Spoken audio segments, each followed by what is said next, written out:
अनिष्टमिष्टं मिश्रं च त्रिविधं कर्मणा फलं भवत्यत्यागिनां प्रेत्य न तु सन्न्यासिनां क्वचित् महायोगपीठे तटे भीमरथ्यां वरं पुण्डरीकाय दातुं मुनीन्द्रैः समागत्य तिष्ठन्तमानन्दकन्दं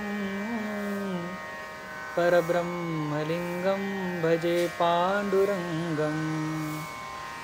ॐ नमो ज्ञानेश्वरा करुणाकरा दयाळा तुमचा अनुग्रह लाधलो पावन झालो चराचरी। तुकाराम तुकाराम नाम घेता कापेयम धन्य तुकोबा समर्थ जेने केला पुरुषार्थ। या कुंदेंदु तुषारहार धवला या शुभ्रवस्त्रावृता या वीणावरदण्डमण्डितकरा या श्वेतपद्मासना या ब्रह्माच्युतशङ्कर प्रभृतिभिर्देवै सदा वन्दिता सा मां पातु सरस्वती भगवती निशेषजाड्यापहा। मस्तक हे पायावरी वारकरी संतांच्या अनिष्टमिष्टं मिश्रंच त्रिविधं कर्मणा फलं भवत्यत्यागिनां प्रेत्य न तु सन्न्यासिनां क्वचित्। प्रस्तुत प्राप्त प्रसंगी प्रवचनरूपी सेवेकरता निवडलेला श्लोक गीतेच्या 18व्या अध्यायातील 12व्या क्रमांकाचा हा श्लोक आहे।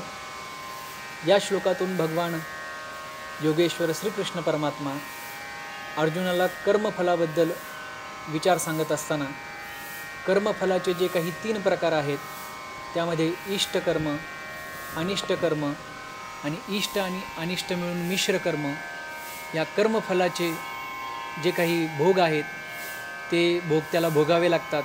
परंतु एक असा वर्ग आहे की ज्यांना आपण संन्यासी म्हणतो, भक्त म्हणतो, साधू म्हणतो, संत म्हणतो, असे जे आहेत त्यांना मात्र या प्रकारचा कोणताही कर्मफलाचा भोग भोगावा लागत नाही। अशा प्रकारचा विचार भगवान श्रीकृष्ण परमात्मा अर्जुनासमोर ठेवत आहेत। आज आपणा सर्व भाविकांच्या समोर या ठिकाणी लाईव्ह येत असताना ज्ञानेश्वर महाराज संस्थान आणि या संस्थांच्या अंतर्गत चालू असलेला जो काही अभिनव उपक्रम आहे पंढरीची वारी अनुभवा आपुल्या घरी, या उपक्रमाअंतर्गत चालू असलेली ही काही प्रवचन सत्र आहेत, ज्ञानसत्र आहेत। श्री संत ज्ञानेश्वर महाराज संस्थांच्या वतीने आणि वारकरी शिक्षण संस्था जोग महाराज या आमच्या गुरुवर्यांच्या आज्ञेने आजची प्रवचन सेवा माझ्याकडे प्राप्त झालेली आहे। खरं तर एक वेगळ्या प्रकारच्या अनुभवाची वारी आज आपण खऱ्या अर्थाने घरामध्ये अनुभवतोय। कधीही कल्पना नव्हती केली अशा कल्पनातीत परिस्थितीमध्ये आपण सगळे जीवन जगत आहोत। वारकरी संप्रदाय हा निष्ठावंतांचा संप्रदाय आहे। वारी ही खऱ्या अर्थाने वारकरी संप्रदायाचं एक साधनेचं अभिन्न अंग आहे। वारकरी म्हटला की जो वारी करतो तो वारकरी हे सूत्र सांगितलं जातं। वारी करतो म्हणून त्याला वारकरी म्हटलं जातं। परंतु या कोरोनाच्या महामारीच्या जागतिक संकटामध्ये खऱ्या अर्थाने ही वारीची परंपरा देखील एक प्रकारे खंडित झालेली आहे। वारकरी आळंदी, देहू, अन्य संतांच्या गावावरून, तीर्थक्षेत्रावरून पंढरीच्या वाटेने मार्गस्थ होत असतो। परंतु आज इच्छा असताना देखील वारकऱ्यांना की ज्यांची अनेक वर्षांची परंपरा आहे, काही वारकरी तर 50-60 वर्षापासून या परंपरेमध्ये सहभागी आहेत, वारी हेच ज्यांच्या जीवनाचं खऱ्या अर्थाने जीवनसूत्र आहे, अशी जी मंडळी आहेत खऱ्या अर्थाने त्यांच्या दृष्टीने आज वारी न करता घरी राहणं हे मरणप्राय वेदना देणारी घटना आहे। परंतु आज सगळं जगच या कोरोनाच्या महामारीने खऱ्या अर्थाने हतबल झालेला आहे आणि अशा परिस्थितीमध्ये इच्छा असताना देखील वारकरी मंडळींना आपल्या आराध्य असणाऱ्या देवतेकडे म्हणजेच भगवान पंढरीश परमात्म्याकडे जाता येत नाही। परंतु साधना आणि साधनेचा विचार सांगत असताना साधना करत असताना ती 3 अंगाने केली जाते। कायिक साधना केली जाते, वाचिक साधना केली जाते आणि मानसिक साधना केली जाते। वारी करत असताना या 3ही अंगाने वारकरी साधना करत असायचा, परंतु आता कायिक साधना मात्र थांबलेली आहे। पण वाचिक आणि मानसिक साधना अनेक वारकरी आपल्या आपल्या घरी राहून या निमित्ताने करतायत। वारीचा जो काही नियम आहे त्यामध्ये मग काकड आरतीचं भजन असेल, नियमाचे अभंग असतील, या सगळ्या नियमांचं पालन वारकरी आपापल्या घरी नित्यनियमाने करतायत। म्हणून वाचिक आणि मानसिक वारी करत असताना या वारीमध्येच या सोहळ्यामध्ये या अभिनव उपक्रमामध्ये सहभागी होत असताना संस्थाने जो काही हा उपक्रम हाती घेतलेला आहे त्यामध्ये जी काही नित्यनेमाची प्रवचन सेवा आहे ती प्रवचन सेवा माझ्यासारख्या पामराकडे वारकरी शिक्षण संस्थेच्या वतीने प्राप्त झालेली आहे। आणि या निमित्ताने आपल्या सर्व भाविकांसमोर येत असताना एक वेगळ्या प्रकारचा विचार या निमित्ताने आपणासमोर मांडण्याचा मी या निमित्ताने प्रयत्न करत आहे। तो विचार म्हणजे आपण सगळे कर्मप्रधान आहोत, कर्म करणारे आहोत। कर्म केल्याशिवाय आपल्याला गत्यंतर नाही। कर्मप्रधान मनुष्य योनी आहे अथवा प्रत्येक जीव हा कर्म करणारा आहे। मुळात या मृत्यूलोकाला जसं मृत्यूलोक म्हटलेलं आहे तसंच या मृत्यूलोकाला कर्मभूमी देखील म्हटलेलं आहे। का म्हटलेलं आहे? कारण या मृत्यूलोकामध्ये प्रत्येक जीवजंतू कर्म केल्या वाचून राहत नाही। कर्म करणं हे प्रत्येक जीवाला अनिवार्य आहे। एखादा म्हटला जर मला कर्मच करायचं नाही, कोणतंच कर्म करायचं नाही, मला काहीच करायचं नाही, तरी देखील कर्म केल्या वाचून या ठिकाणी आपण थांबू शकत नाही। एखादा म्हटला मला काहीच करायचं नाही, मला कोणतंच कर्म करायचं नाही, मला फक्त झोप घ्यायची, तर झोप घेणं देखील एक प्रकारचं कर्मच आहे। म्हणजे कोणत्या ना कोणत्या प्रकारचं कर्म काही न करणं हे देखील कर्मसंज्ञेमध्येच मोडतं। म्हणून कर्म केल्याशिवाय गत्यंतर नाही, कर्म करणं हे आपल्याकरता अनिवार्य आहे। मग कर्म करत असताना कर्माची फलश्रुती देखील ठरलेली आहे। मग त्या फलश्रुतीचा विचार सांगत असताना भगवान श्री कृष्ण परमात्मा म्हणतात की अर्जुना 3 प्रकारची फलश्रुती आहे, 3 प्रकारचे कर्माचे फल आहेत। एक इष्टकर्म फल आहे, अनिष्टकर्म फल आहे आणि त्याचबरोबर मिश्र कर्म फल आहे। कर्माचा विचार सांगत असताना जर उत्तम प्रकारचं कर्म केलं तर इष्ट प्रकारची गती प्राप्त होते। नाम देवयोनीला आपला प्रवास होतो, देवयोनीला गती मिळते। वाईट प्रकारचं जर कर्म घडलं तर अनिष्ट प्रकारची फलश्रुती प्राप्त होते, म्हणजे जीवजंतूच्या किड्यामुंग्यांच्या जन्माला जावं लागतं। आणि इष्ट आणि अनिष्ट हे संमिश्र पद्धतीने जर कर्म झालं तर मग मात्र मनुष्ययोनी प्राप्त होते। मनुष्य जन्म प्राप्त होत असताना मनुष्य जन्म प्राप्त होण्याकरता काय लागतं याचा विचार सांगत असताना अनेक ग्रंथांमध्ये संत साहित्यामध्ये त्याचं वर्णन आलेलं आहे। तुकोबाराय म्हणतात खरं तर मनुष्य देह प्राप्त होणं हे तर शक्यच नाही, कारण 3 दुर्लभ गोष्टी सांगत असताना त्याच्यामध्ये पहिल्यांदा मनुष्य देह प्राप्त होणं हे अत्यंत दुर्लभ म्हटलेलं आहे। दुर्लभम त्रयमेव एतत् देवानुग्रह हेतुकम मनुष्यत्वम मुमुक्षत्वम महापुरुष संश्रयः। म्हणजे मनुष्य देह प्राप्त होणं हे अत्यंत दुर्लभ आहे। दुर्लभो मानुष्यो देहो देहिनाम क्षणभंगुराः तत्रापि दुर्लभम मन्ये वैकुंठ प्रिय दर्शनम असं म्हटलेले अत्यंत दुर्लभ आहे मनुष्य देह प्राप्त होणं। तुकाराम महाराजांना जर विचारलं महाराज मनुष्य देह प्राप्त होणं किती दुर्लभ आहे, तर तुकाराम महाराज म्हणतात पावला हा देह कागटाली न्याये न घडे उपाय घडो आले। पावला हा देह कागटाली न्याये न घडे उपाय घडो आले। तुकाराम महाराज म्हणतात की मनुष्य देह प्राप्त झाला, खरं तर हे प्राप्त होणं अशक्यच होतं। मनुष्य देह प्राप्त होणं हे अवघडच होतं, शक्यच नव्हतं, परंतु प्राप्त झाला। तुकाराम महाराज म्हणतात न घडे उपाय घडू आले। घडण्यासारखं नसताना देखील घडू आलं। कसं घडू आलं? ज्याप्रमाणे एखाद्या आंधळ्याच्या हातामध्ये कावळा सापडावा. असं म्हणतात की पक्ष्यांमध्ये कावळा हा सगळ्यात धूर्त पक्षी आहे. तो सहजासहजी डोळसालाही सापडत नाही आणि कदाचित डोळसांना सापडला असता तर मग दशक्रिया विधी करता अनेकांनी कावळाच पाळला असता, म्हणजे कावळेच कबुतरासारखे पाळण्याकरता सुरुवात केली असती. म्हणजे कावळा हा तसा सहजासहजी हातामध्ये सापडत नाही, परंतु सहजासहजी प्रयत्नपूर्वकही जो कावळा हातामध्ये सापडत नाही.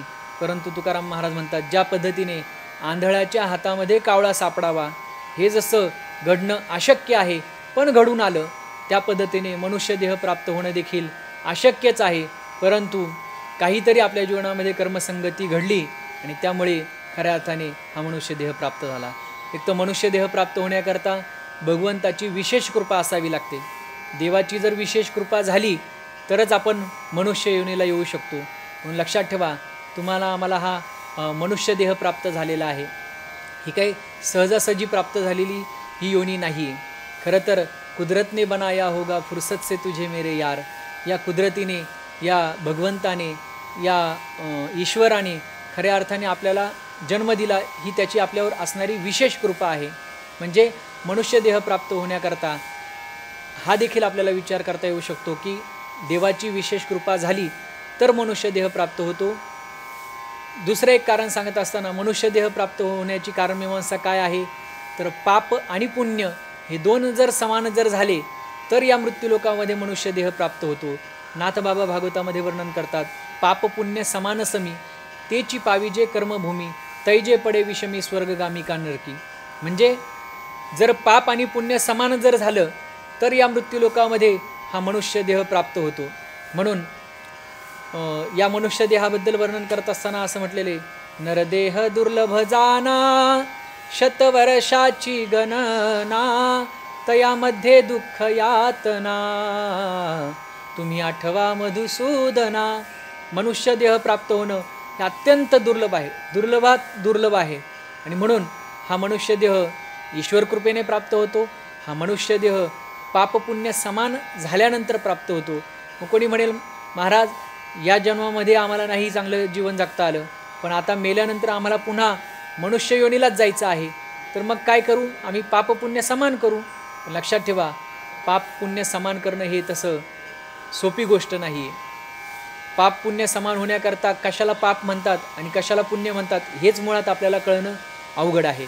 कारण पुण्य करता होय पाप आणि दूध पाजुनी पोसिला साप. कधीकधी आपण एखादं कर्म करत असताना, एखादं कृत्य करत असताना आपल्याला असं वाटतं की या कार्यातून खऱ्या अर्थाने आपण पुण्य करतोय, पण कधीकधी असं होतं पुण्य कर्म करण्याकरता जातो पण त्यातून आपल्याकडून पाप घडण्याची शक्यता असते. सापाला आपण दूध पाजतो, परंतु सापाला दूध पाजल्यानंतर त्या दुधाचा परिणाम असा होतो की त्यातून विषाची निर्मिती होते आणि तोच साप एखाद्याला दंश करतो. त्यावेळेस आपण सापाला दूध पाजून पुष्ट केलं म्हणजे एक प्रकारे आपल्याकडून पुण्य होण्याऐवजी पाप घडतं. म्हणून काय केल्यानंतर आपल्याकडून पुण्य घडेल आणि काय केल्यानंतर आपल्याकडून पाप घडेल हे आपण मात्र सांगू शकत नाही. म्हणून भगवंताने आपल्याला कर्माचं स्वातंत्र्य दिलेलं आहे. तुम्ही कर्म करा, कर्म करण्याचं स्वातंत्र्य आहे. काय कर्म करायचं हे आपण ठरवायचं, पण काय कर्म केल्यानंतर त्या कर्मातून काय फलनिष्पत्ती होईल, काय फल प्राप्त होईल हे मात्र आपल्या हातामध्ये नाही. जसं उदाहरण सांगायचं झालं तर विद्यार्थी शाळेमध्ये जातो, अभ्यास करतो, परीक्षेला जातो, उत्तरं लिहितो. काय उत्तर लिहायचं हे त्याच्या हातामध्ये आहे, पण काय गुण द्यायचे, काय मार्क्स द्यायचे हे मात्र जसं शिक्षकाच्या हातामध्ये आहे. तद्वत त्याप्रमाणे आपण काय कर्म करायचं हे आपल्या हातामध्ये, पण आपण केलेल्या कर्मातून आपल्याला काय फल मिळणार याच्या बाबतीत मात्र आपण परतंत्र आहोत. आणि म्हणून आपण ठरवलं की पाप पुण्य समान करून पुढच्या जन्मामध्ये आपण मनुष्य योनीला जायचं, तर हे तसं पाहता सोपं नाही आहे, हे फार अवघड आहे. म्हणून भगवान परमात्मा म्हणतात की कर्म करत असताना कर्माची काय फलश्रुती प्राप्त होते. चांगलं कर्म केलं तर त्याला चांगल्या प्रकारची फलश्रुती प्राप्त होते. वाईट कर्म केलं तर त्याला पापयोनीला जावं लागतं, अधोगतीला जावं लागतं. उत्तम कर्म केलं तर तो ऊर्ध्वगतीला जातो आणि अधम कर्म केलं तर तो अधोगतीला जातो. आणि हे दोन्हीही कर्म जर संमिश्र पद्धतीने केले तर तो मनुष्य योनीला जातो. अशा प्रकारचा विचार भगवान परमात्म्याने या श्लोकाच्या द्वारा सांगितलं आहे. पण सांगत असताना भगवान परमात्मा एक महत्त्वाचा मार्मिक विचार आपल्या सगळ्यांसमोर ठेवत आहेत. न तु संन्यासीनाम क्वचित. हे झालं कर्मफलाच्या बाबतीत, की जो उत्तम प्रकारचं कर्म करतो त्याला ऊर्ध्वगती प्राप्त होते, जो अधम प्रकारचं कर्म करतो त्याला अधोगती प्राप्त होते, आणि जो संमिश्र प्रकारचं कर्म करतो त्याला मनुष्य देह प्राप्त होतो. परंतु एक वर्ग असा आहे या जगतामध्ये, या सृष्टीमध्ये, की तो कोणतंही कर्म करू द्या त्याला कोणत्याच प्रकारची फलश्रुती प्राप्त होत नाही. मग तो वर्ग कोणता आहे? तर तो वर्ग आहे संन्यास्यांचा. म्हणजे भगवंताने या ठिकाणी संन्यासी अशी संज्ञा दिलेली. पण कधी कधी काही ठिकाणी भगवान परमात्म्याने त्यांना भक्त म्हटलेले, कुठे साधू म्हटलेलं आहे, संत म्हटलेले. म्हणजे जे देवाचे निस्सीम भक्त आहेत, जे देवावर नितांत प्रेम करतात, ज्यांचं देवावर नितांत प्रेम आहे, श्रद्धा आहे, असे जे श्रद्धाळू भक्त जे आहेत त्यांनी कोणतंही कर्म करू द्या, त्यांना त्या कर्माचा कोणत्याही प्रकारचा परिपाक भोगावा लागत नाही. ते कर्मापासून अलिप्त असतात. म्हणून सत्यवादी करी संसार सकळ आणि अलिप्त कमळ जळी जैसे. तुकोबाराय म्हणतात की जे भगवत भक्त आहेत ते संसार करतात, तुमच्या माझ्यासारखाच संसार करतात, पण त्या संसारातून जी काही बरी वाईट फलश्रुती आहे ती मात्र त्यांना भोगावी लागत नाही. का भोगावी लागत नाही बरं? याचं महत्त्वाचं कारण हे आहे की ते कर्म करत असताना मी कर्म करतो अशा प्रकारचा आविर्भाव ठेवत नाही. आपण कर्म करत असताना अशा आविर्भावामध्ये करतो. कशा आविर्भावामध्ये? जर चांगलं घडलं तर मी केलं आणि वाईट घडलं तर मग मी नाही केलं, अशा प्रकारचं म्हणतो. म्हणजे चांगल्याकरता आपण पुढे सरसावतो आणि वाईटाकरता मात्र त्याचा हवाला आपण दुसऱ्याच्या माथी मारतो. म्हणजे चांगलं करत असताना आपण त्याचं श्रेय सर्वतः आपल्याकडे घेतो आणि वाईट करत असताना मात्र त्याचं श्रेय घेत नाही. परंतु असे जैसे ज्याचे कर्म तैसे फल देतो रे ईश्वर, हा कर्माचा सिद्धांत आहे. परंतु या सिद्धांतालाही एक प्रकारे भगवंताने या श्लोकातून काडीमोड दिलेली आहे. भगवंत म्हणतात की एक वर्ग असा आहे की त्यांनी कोणतंही कर्म करू द्या, त्या कर्माची फलश्रुती त्याला भोगावी लागत नाही. हे कसं बरं? कारण ते कर्म करत असताना, साधू कर्म करत असताना, संत कर्म करत असताना मी कर्म करतो अशा प्रकारचा आविर्भावच त्यांच्या ठिकाणी नसतो. म्हणून तुकाराम महाराजांना जेव्हा कवित्वाची स्फूर्ती झाली आणि तुकाराम महाराज काव्य करू लागले, अभंग रचना करू लागले, आणि ते प्रासादिक अभंग होते, ती आर्षवाणी होती. भगवान परमात्मा तुकोबरायांच्या मुखातून बोलत होते. आणि मग जेव्हा तुकाराम महाराजांच्या मुखातून हे अभंग बाहेर पडू लागले, अगदी सहजरित्या हे अभंग स्रवू लागले, आणि हे अभंग ऐकल्यानंतर श्रोत्यांचं मन अगदी तल्लीन होऊ लागलं. त्या अभंगाचा विचार करत असताना, चिंतन करत असताना श्रोते मंडळींना परमानंदाची प्राप्ती होऊ लागली, अत्यानंद वाटू लागला. आणि ते अभंगाचे बोल ऐकत असताना एक वेगळ्या प्रकारची मनःशांती श्रोत्यांना अनुभूतीला येऊ लागली. आणि जेव्हा असा अनुभव लोकांना येऊ लागला त्यावेळेस लोक तुकाराम महाराजांचं वर्णन करू लागले, तुकाराम महाराजांचे गुणगान गाऊ लागले. महाराज, काय अभंगाचे बोल तुमच्या मुखातून बाहेर पडतात, हे सामान्य बोल नाहीत, तर हे मंत्र आहेत, मंत्र. लक्षात ठेवा, तुकाराम महाराजांचे अभंग म्हणजे कवी मनाला स्फुरलेली एक कल्पित कल्पना नसून तर ती एक भगवान परमात्म्याची प्रासादिक वाणी आहे, प्रसाद आहे. म्हणून तुकाराम महाराज म्हणतात ना, तुका म्हणे माझी कोणी वदविली वाणी, प्रसादा वाचोनी तुमची या विठ्ठले. म्हणजे देवाने प्रासादिक स्वरूपामध्ये तुकाराम महाराजांना बहाल केलेली ती वाणी होती. म्हणून सहज रीतीने तुकाराम महाराजांच्या मुखातून हे अभंग जेव्हा बाहेर पडू लागले तेव्हा लोक तुकाराम महाराजांचं गुणगान गाऊ लागले. आणि मग तुकाराम महाराज लोकांना म्हणू लागले की तुम्ही माझं वर्णन करताय, पण खरं सांगू का, करी तो कवित्व म्हणालं हे कोणी, नव्हे माझी वाणी पदरीची. मी कवित्व करतो, मी काव्य करतो, मी अभंग सांगतो, पण खऱ्या अर्थाने हे अभंग करणं हा माझा पुरुषार्थ नसून भगवान परमात्म्याने माझ्यावर कृपा केलेली. आणि एक प्रकारे भगवान परमात्माच माझ्या मुखातून बोलतात.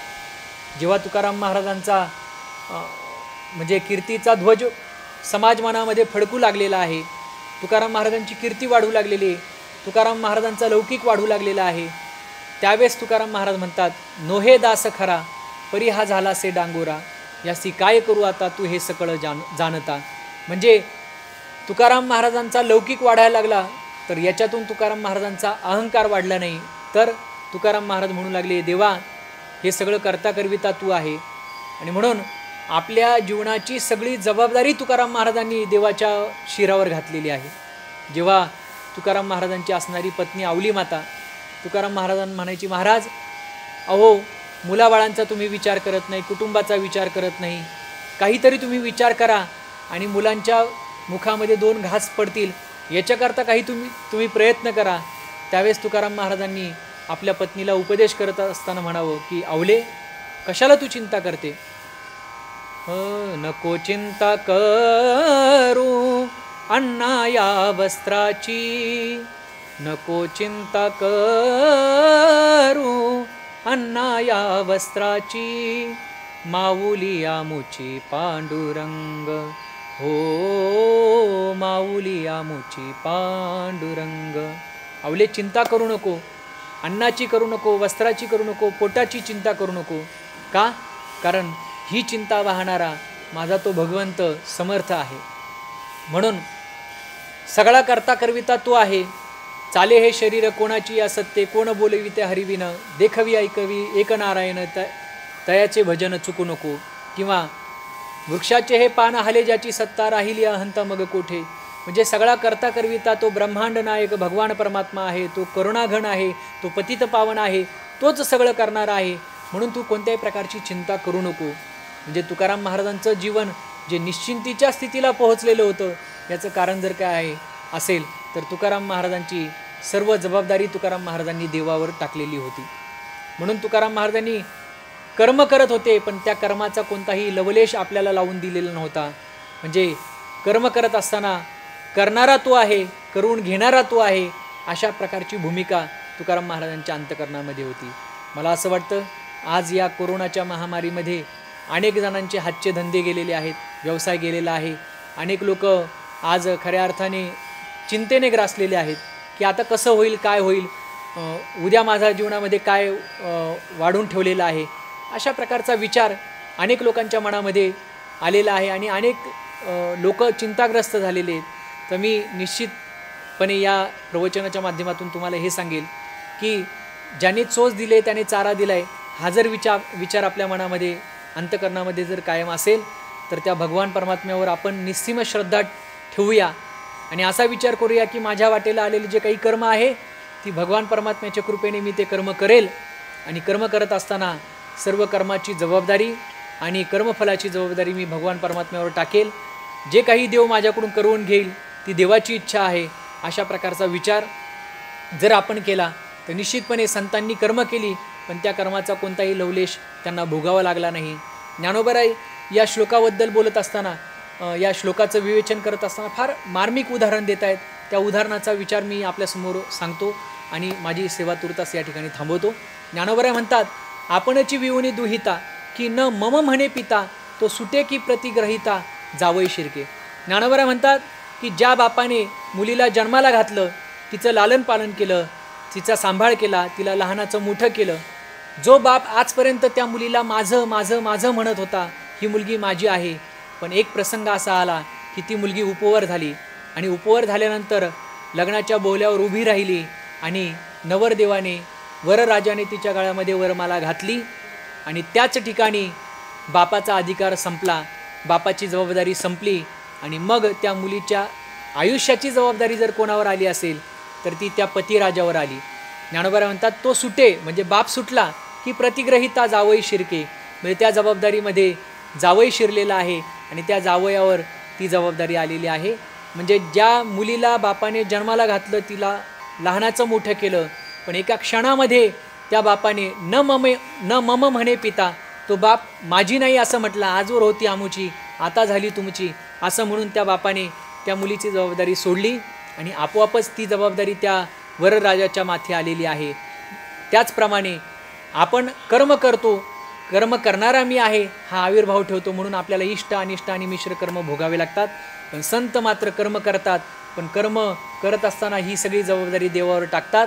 तुका म्हणे घालू तयावरी भार, वाहू हा संसार देवा पायी. अशा वृत्तीने संत जीवन जगत असतात. म्हणून भगवान परमात्मा म्हणतात, अनिष्टमिष्टम मिश्रंच त्रिविधम कर्मना फलम भवत्य त्यागिनाम प्रेत्य न तु संन्यासीनाम क्वचित. संत सगळ्या प्रकारची कर्म करतात पण कर्म भोग मात्र त्यांना भोगावे लागत नाही.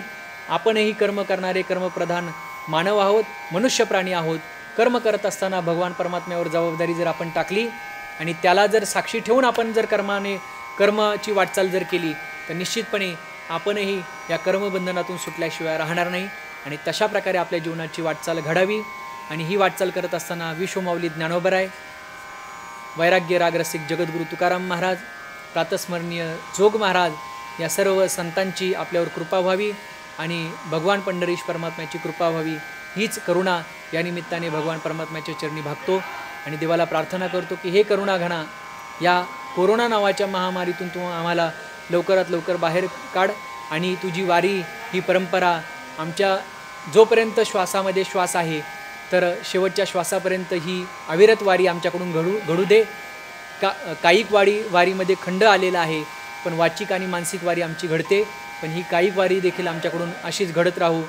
हीच प्रार्थना, हीच करुणा भगवान परमात्म्याच्या चरणी भागतो आणि या ठिकाणी माझ्या वाणीला पूर्णविराम देतो. पुंडलिक वरदा हरी विठ्ठल, श्री ज्ञानदेव तुकाराम, पंढरीनाथ भगवान की जय, माऊली ज्ञानेश्वर महाराज की जय, जगद्गुरु तुकाराम महाराज की जय. विठ्ठल विठ्ठल विठ्ठल विठ्ठल विठ्ठल विठ्ठल. आता विश्वात्मके देवे, येणे वाग्यज्ञ तोषावे, तोषोनी मज द्यावे पसाय दान हे. जे खळांची व्यंकटी सांडो, तया सत्कर्मी रती वाढो. भूता परस्परे पडो मैत्र जीवांचे, दुरितांचे तिमिर जाऊ. विश्व स्वधर्म सूर्य पाहो, जो जे वांछिल तो ते लाहो. प्राणिजात वर्षत सकळ मंगळी, ईश्वर निष्ठांची मांदियाळी. अनवरत भूमंडळी भेटतू भूता, चला कल्पतरूंचे आरव. चेतना चिंतामणीचे गाव, बोलते जे अर्णव पियुषाचे. चंद्रमे जे अलांछन, मार्तंड जे तापहीन. ते सर्वाही सदा सज्जन सोयीरे होतू. किंबहुना सर्वसुखी, पूर्ण होणी तिही लोकी. भजिजो आदि पुरखी अखंडित, आणि ग्रंथोपजीवी विशेषी लोकी. दृष्टादृष्ट विजये होवावेजी. एथ म्हणे श्री विश्वेश्वरावो, हा होईल दान पसावो. येणेवरे ज्ञानदेवो सुखिया झाला, येणेवरे ज्ञानदेवो सुखिया झाला, येणेवरे ज्ञानदेवो सुखिया झाला. हरि ओम. शांती शांती शांती.